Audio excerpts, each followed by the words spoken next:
তাতে আসমানের সূর্য যদি আমার হাতে এনে দাও, তারপর আমি আমার কথা বন্ধ করতে পারবো না। নবীজি তার দ্বীনের দাওয়াত চালাইতে লাগলেন। দিন দিন মুসলমান বাড়তে লাগলো, দিন দিন তার শত্রু বাড়তে লাগলো। তার শত্রুগুলা বেশিরভাগ তার আত্মীয় স্বজনের ভিতরে ছিল, চাচারা, চাচতো ভাইরা, আপন চাচা আবু জাহেল, উতবা, এরাই তার শত্রুতা বেশি ছিল। তো যখন কুরাইশরা যখন দেখতে পাইল যে না, ভাতিজা মুহাম্মদকে যতই যা কিছু বলে না কেন, কোনো কিছুই সে বাধাগ্রস্ত হয় না, তার কাছ থেকে চলে যায়, কি করা যায়, তাকে কোন ভাবে তার এই দাওয়াত গুলা বন্ধ করা যায়। এমন তো অবস্থায় হজের মৌসুম চলে আসে। উতবা, সাইবা, আবু জাহেল, আবু লাহাব এরা পরামর্শ করে চিন্তা করলো কি করা যায়, যে মক্কা নগরীতে যে সমস্ত হাজিগণ হজ করার জন্য আসবে, এদের মাঝে একে পাগল বলে উপস্থাপন করা হবে।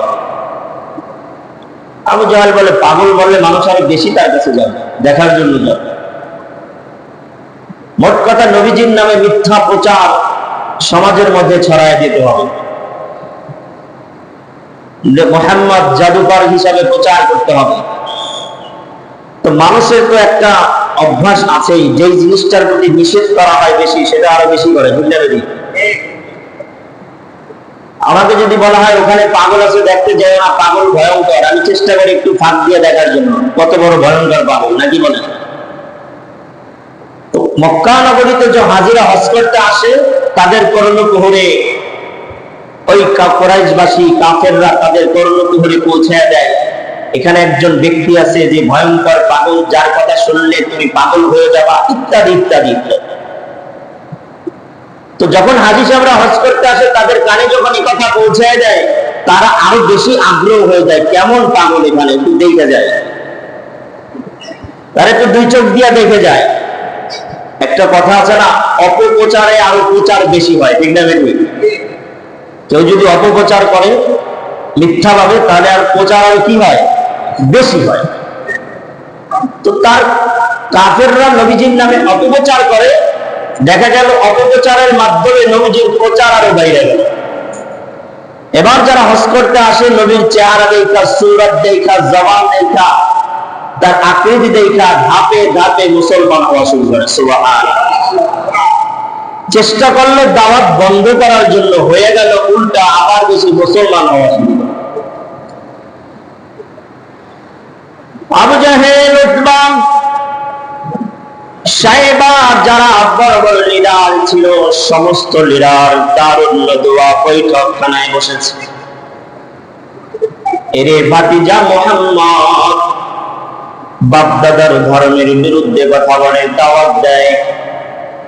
আমাদের দলের থেকে কত দলের ব্যক্তিরা, আমার দলের লোকেরা তার দলে যোগদান করেছে। এভাবে যদি চলতে থাকে, এক পর্যায়ে ভাতিজা মুহাম্মদ ক্ষমতাবান হয়ে যাবে, তার ধর্মের লোক বেশি হয়ে যাবে, বাপদাদার ধর্মটা বিনাশ হয়ে যাবে। তা তো হতে দেওয়া যায় না, কি করা যায়। দারুন নদওয়া বৈঠকখানায় বৈঠক হয়ে গেল, না, ভাতিজা মুহাম্মদকে দুনিয়া থেকে বিদায় করে দিতে হবে, দুনিয়া থেকে বিদায় দিতে হবে।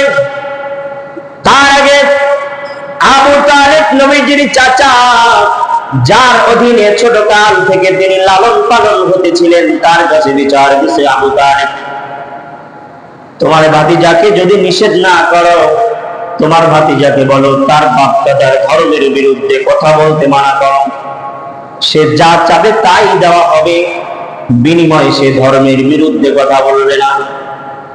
আল্লাহর পয়গম্বরকে চাচা আবু তালেব ডাক দেয়া বলে, মুহাম্মদ, তোমার এই আত্মীয় স্বজন চাচারা আবু জাহেল, উতবা, সাইবা, এরা মক্কা নগরীর বড় বড় সম্মানিত ব্যক্তি, এরা তোমার কাছে এসেছে, এরা যেন তোমার কাছে কি বলতে চায়, তুমি আসো। পয়গম্বর হাজির হয়ে বলেন না কি বলতে চান। এবার আবু জাহেল, উতবা, সাইবা, আবু লাহাব অফার করল, ভাতিজা মুহাম্মদ, ঠিক আছে তুমি তোমার ধর্মের দাওয়াত দিবা, ভালো কথা, কিন্তু 50-50 ভাবে দাওয়াত দাও। 50-50 দাওয়াত দাও কিভাবে? বছরের 6 মাস তুমি আমার ধর্ম পালন করবা, এই বছরের 6 মাস আমরা তোমার ধর্ম পালন করব, আর 6 মাস তোমরা আমার ধর্ম, এরকম অর্ধেক কইরা, অর্ধেক আমরা অর্ধেক তোমরা, মানে বছরটা পুরো 2 ভাগ করছে। যে মনে করেন বছরের 6 মাস আমরা তোমাদের ধর্ম পালন করব, 6 মাস আমাদের ধর্ম পালন করব, 2 গ্রুপ ভাগ করে নাও। এটা অফার করছে নবীকে।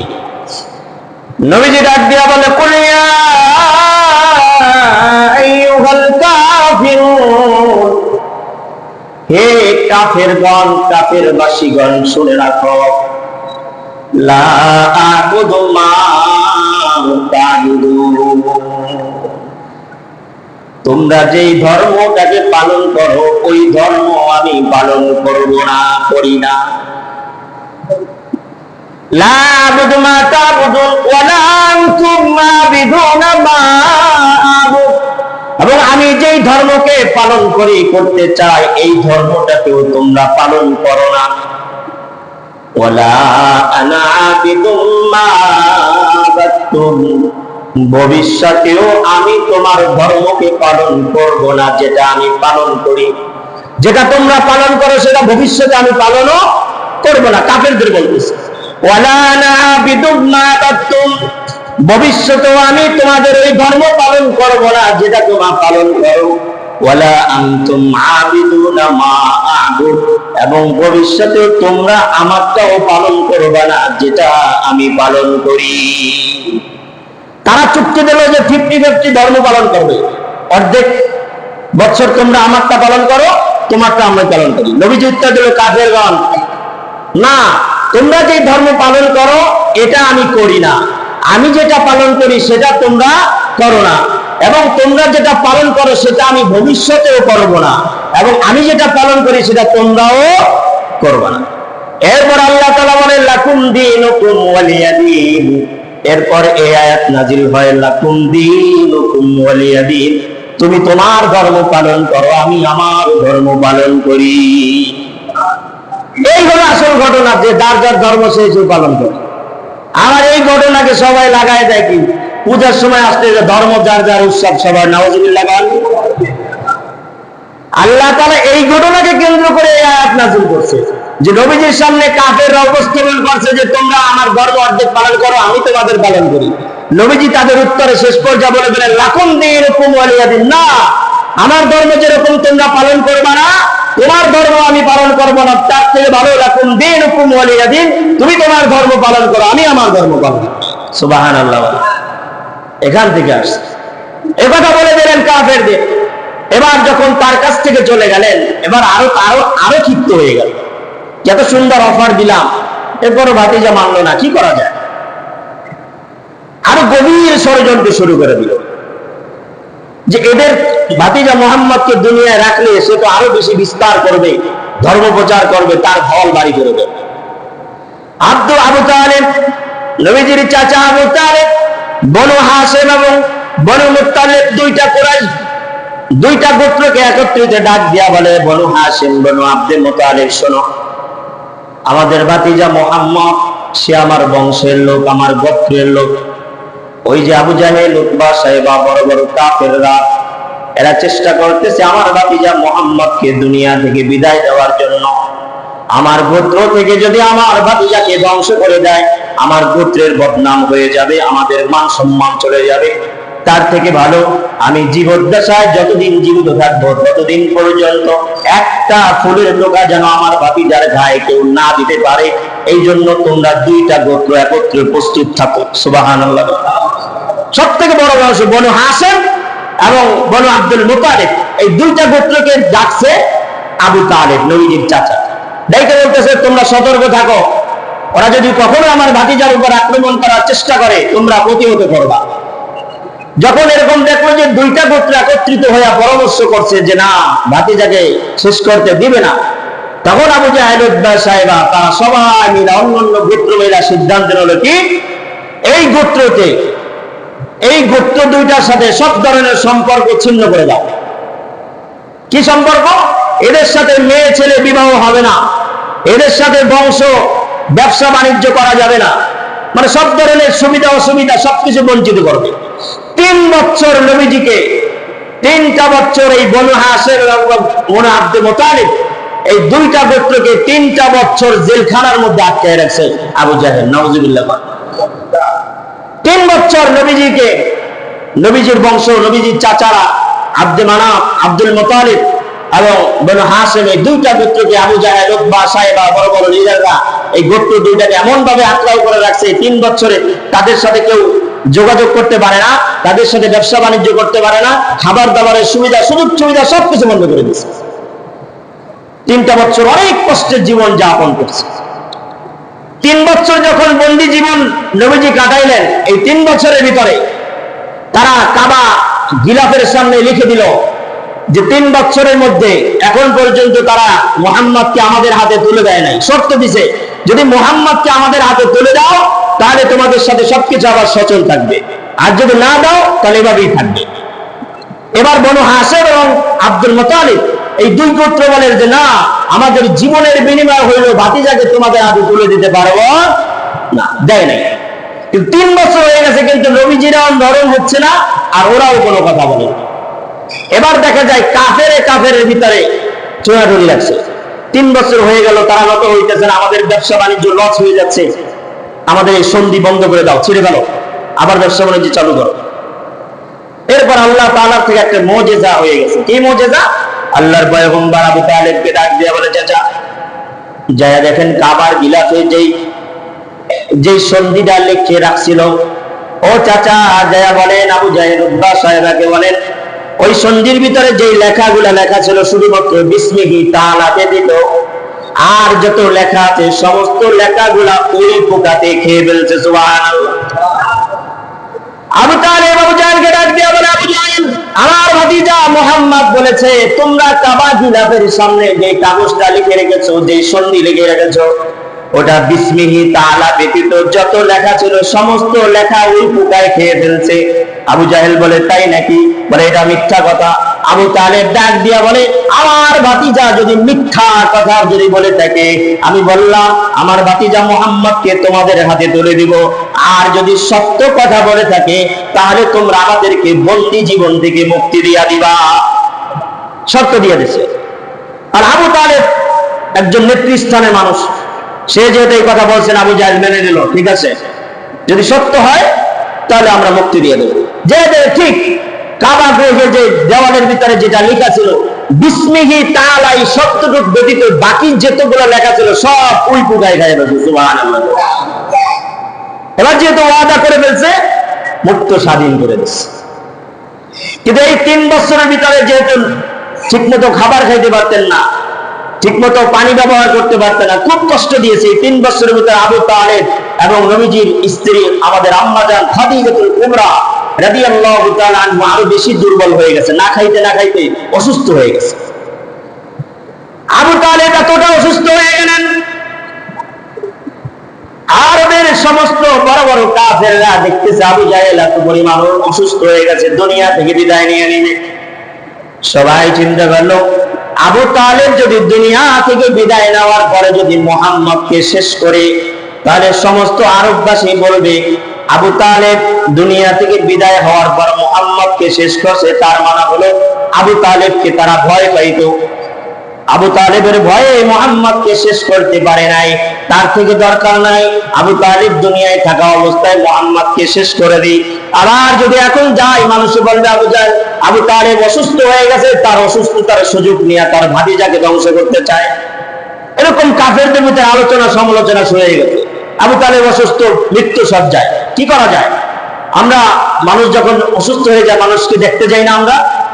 তো এরকম বড় বড় কাফেররা আবু তালেবকে দেখতে আসছে। নবীজির সব থেকে আদরের চাচা তিনিও দেখতে গেছে। যায় দেখে নবীজি চাচা শুয়ে আছেন, কানের কাছে যায় বলে, চাচা আমার মনে হয় আপনি দুনিয়া থেকে বিদায় নিয়ে নেবেন। ও চাচা, দুনিয়ার কোনো মানুষ জানতে পারবে না, দুনিয়ার কোনো গাছপালা তরুলতা কোনো পাখি কেউ জানবে না, আপনি আমার কানের ভিতরে শুধু বলেন আমার কানটা আপনার মুখে দাঁড়িয়ে দিয়া দেই গো। ও চাচা, জবান দিয়ে একবার শুধু বলেন লা ইলাহা ইল্লাল্লাহ। ও চাচা, জবান দিয়া শুধু বলেন লা ইলাহা ইল্লাল্লাহ। তাহলে কিয়ামতের ময়দানে আমি আপনার জন্য আল্লাহর সাথে ঝগড়া করে হলো সুপারিশ করে জান্নাতে নিয়ে যাব। সুবহানাল্লাহ। আবু তালিবের কানের কাছে যা নবীজি চোখের পানি ছেড়ে ছেড়ে কান দিয়া বলে, চাচা আমার এই দুনিয়ার জমিনে আমার মা নাই, আমার বাবা নাই, আমার দাদা নাই, আমার কেউ নাই। আমার আপন চাচা আবু জাহেল আমাকে মেরে ফেলতে চায়। ও চাচা, তাদের থেকে আপনি আমাকে দুনিয়ার জমিনে রক্ষা করেছেন। ও চাচা, আপনি দুনিয়া থেকে যাওয়ার পরে আমার আর কেউ থাকবে না। ও চাচা গো, আমি চাই না কিয়ামতের ময়দানে দুনিয়ার জমিনে আপনি আমাকে যেভাবে ভালোবাসছেন, আমি মুহাম্মদ কিয়ামতের ময়দানে আপনাকে ছাড়া আমি কিভাবে জান্নাতে যাব। ও চাচা, আপনি একবার জবান দিয়ে শুধু বলেন লা ইলাহা ইল্লাল্লাহ মুহাম্মাদুর রাসূলুল্লাহ, বলা লাগবে না, শুধু লা ইলাহা ইল্লাল্লাহ বলেন, এতটুকু যথেষ্ট হয়ে যাবে। কিয়ামতের ময়দানে আমি আল্লাহর কাছে দোয়া কইরা আপনাকে জান্নাতে নিয়ে যাব। ওদিক দিয়ে আবু জাহেল উতবা সাহেবা ডাক দিয়া বলে, আবু তালেব, মৃত্যুর সময় হয়ে গেছে, মৃত্যুর ভয়তে বাপদাদার ধর্ম ত্যাগ কইরা বাতিজার ধর্ম গ্রহণ করবা, এর মতো লজ্জার আর কিছু হতে পারে না। নাউজুবিল্লাহ। আবু তালেবের কানের কাছে আবু জাহেল উত্তর বলে, আবু তালেব, এলাকার সমস্ত ব্যক্তি তোমাকে নেতা হিসাবে মানে, তোমাকে সবাই সম্মান করে, মৃত্যুর ভয়ে তুমি তোমার ভাতিজার ধর্মটাকে গ্রহণ করবা, এটা কিন্তু তোমাকে সবাই সম্মানিত থেকে বঞ্চিত করবে, তোমার নামে সমালোচনা করবে, বদনাম করবে। খবরদার, খবরদার, মৃত্যুর সময় যেন জবান দিয়া ভাতিজার ধর্ম গ্রহণ করে না যাও। বলে দিয়েছে, খবরদার, এই কথা কিন্তু বলো না। আবু তালেব ডাক দিয়া বলে, ভাতিজা আমার, আমি জানি মুহাম্মদ তুমি সত্য নবী, আমার জীবন থাকা অবস্থায় আমি চেষ্টা করছি তোমার গায়ে যেন একটা ফুলের টোকা কেউ না দিতে পারে, কিন্তু ভাতিজা, এই দেখো তোমার এই চাচারা, এই আরবের সবথেকে ক্ষমতাশীল ব্যক্তি, এরা দেখো আমার দরজায় দাঁড়িয়ে আছে। আমি মৃত্যুবরণ করার পর তোমার ধর্ম যদি আমি গ্রহণ করি, মৃত্যুর সাথে সাথে তারা আমাকে তুতু নিক্ষেপ করবে, তারা আমাকে লাঞ্ছিত করবে, বিনিময়ে আমি ধর্ম গ্রহণ করতে পারলাম না। নাউজুবিল্লাহ। নবীজি এত চেষ্টা করলেন, এত আকুত মিনত করলেন যে চাচা আপনি একবার শুধু লা ইলাহা বলেন, ইল্লাল্লাহ বলেন, আর কিচ্ছু বলা লাগবে না। কিন্তু ওই আবু জাহেলের চক্ররা তার জবান দিয়ে কালিমা পড়তে দেয়। নবীজির মৃত্যুর সময় যখন এরকম চোখের, আবু তালেবের মৃত্যুর সময় যখন চোখের পানি ছেড়ে আল্লাহ তাআলা কান্দে, ও মালিক, আমার চাচা কত ভালোবাসা দিছে আমাকে, আমার চাচার মৃত্যুর সময় তার হিদায়াত নসিব হবে না, আমি কিভাবে সহ্য করব। আল্লাহ তাআলা তার পয়গম্বরকে ডাক দিয়া বলে, পয়গম্বর আমার, আপনাকে ভালোবাসছে আপনার চাচা, এটা আমি জানি, কিন্তু হেদায়েতের মালিক হলাম আমি আল্লাহ। হেদায়েতের মালিক আমি আল্লাহ। আপনি যতই চেষ্টা করেন, আপনার চাচার কপালে আমি হেদায়েত লিখে রাখি। হযরত আব্বাস রাদিয়াল্লাহু তাআলা আনহু একবার নবীকে জিজ্ঞাসা করে, পয়গম্বর, আপনার চাচা আবু তালেব আপনার জন্য এত কষ্ট করেছে, এত ভালোবাসছে, কিয়ামতের ময়দানে বিনিময় কি পাইব? আল্লাহর পয়গম্বর বলে, আমাকে ভালোবাসছে বিদায় কিয়ামতের ময়দানে সবথেকে কম শাস্তি আমার চাচা আবু তালেবকে দেওয়া হবে। কি কম শাস্তি? বলে, জাহান্নামের উপত্যকায়, মানে সবার উপরে আমার চাচার শুধু পা দুইটা রাখা হবে। কেউ বলছে জুতা পরায় দিবে, কেউ বলছে জাহান্নামের উপত্যকা একদম উপরই ভাবে শুধু পা দুইটা জাহান্নামের ভিতরে রাখা হবে। এই পা দুইটা জাহান্নামে রাখার বিনিময়ে আবু তালেবের পা থেকে শুরু করে মাথা পর্যন্ত মগজগুলা টকবক টকবক করে জ্বলতে থাকবে। নাউজুবিল্লাহ। আল্লাহর পয়গম্বর বলেন, আমার চাচা আবু তালেবকে জাহান্নামের ভিতরে সব থেকে ছোট এবং সব থেকে কষ্টবিহীন শাস্তি দেওয়া হবে। এটা আমার চাচা আমাকে ভালোবাসছে বিদায়, এই কারণে আল্লাহ তাআলা এতটুকু ইহসান আমার প্রতি করবে, আমার চাচাকে জাহান্নামের সবার উপরে রাখা হবে এবং শুধু পা দুইটা জাহান্নামে দেওয়া হবে। এবার বলেন, যদি কোনো ব্যক্তির পা আগুনের ভিতরে জ্বলে, শরীর কি ঠিক থাকেনি? বলেন, আমার হাত যদি আগুনে পড়ে যায়, শরীর ভালো থাকে? জ্বলে না? তো এবার আবু তালেবের পা যখন আগুনের ভিতরে দেওয়া হবে, পায়ে পড়তে পড়তে একদম শরীরের ভিতর থেকে টকবক, ভিতরে নাড়িগুড়ি, মাথা, মগজ ভাতের মারের মতো ঘুরতে থাকবে। নাউজুবিল্লাহ। তারপর আবু তালেব গ্রহণ করলো না। কারণ ক্ষমতার মালিক কে? হেদায়েতের মালিক কে? হেদায়েতের মালিক আল্লাহ। এবার আমাদের ভিতরে তো আমরা অনেকেই বলি আমরা নবীকে ভালোবাসি, বলি কি বলি না? তাহলে এবার বুঝে রাখেন, শুধু নবীকে ভালোবাসলেই জান্নাতে যাওয়া যাবে না। যদি নবীকে ভালোবাসলেই জান্নাতে যাওয়া যায়, তাহলে সবার আগে যাবে আবু তালেব, ঠিক না বেরি? কারণ নবীর যে ভালোবাসার মধ্যে আবু তালেবের মতো ভালোবাসা পৃথিবীতে কেউ দেখাইতে পারে না। তাই নবীকে ভালোবাসলেই জান্নাতে যাওয়া যাবে না, নবীর অনুসরণ না করা পর্যন্ত জান্নাতে যাওয়া, কথা বুঝতে পারছেন? শুধু ভালোবাসলে কি করা যাবে না? কারণ নবীকে ভালোবাসছে আবু তালেব, এর মতো ভালোবাসা পৃথিবীর জমিনে আজ পর্যন্ত কেউ দেখাইতে পারে নাই, পারবেও না। তাহলে যদি ভালোবাসতে জান্নাতে যাওয়ার অধিকার থাকে, তাহলে সবার আগে কে যাবে? আবু তালেব। আবু তালেব জান্নাতে যেতে পারবে? পারবে না। তাহলে নবীকে ভালোবাসার পাশাপাশি কি করতে হবে? অনুসরণ, অনুকরণ করতে হবে, ঠিক না ঠিক বলেন? ভালোবাসার সাথে সাথে নবীর প্রতি অনুসরণ, অনুকরণ করতে হবে।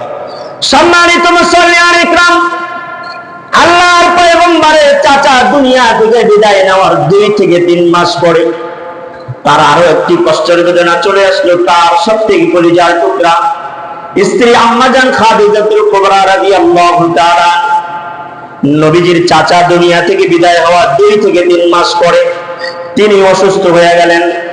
নবীজির কাছে যেয়ে বলে, ও খাদিজা, কি হয়েছে তোমার, বলো না।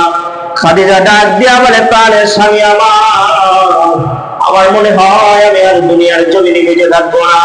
ও খাদিজা, কি বলো? তুমি দুনিয়া থেকে গেলে আমি কার কাছে যে আমার দুঃখের কথা বলবো, কষ্টের কথা বলবো? খাদিজাতুল কুবরা রাদিয়াল্লাহু তাআলা ডাক দিয়া বলে, প্রাণের স্বামী আমার জিন্দেগিতে আপনার কাছে আমি কিছুই চাই নাই। মৃত্যুর সময় আমি আপনার কাছে 3টা জিনিস চাই, দিবেন নাকি বলেন? আল্লাহর পয়গম্বর বলে, খাদিজা বলে না তুমি আমার কাছে কি চাও?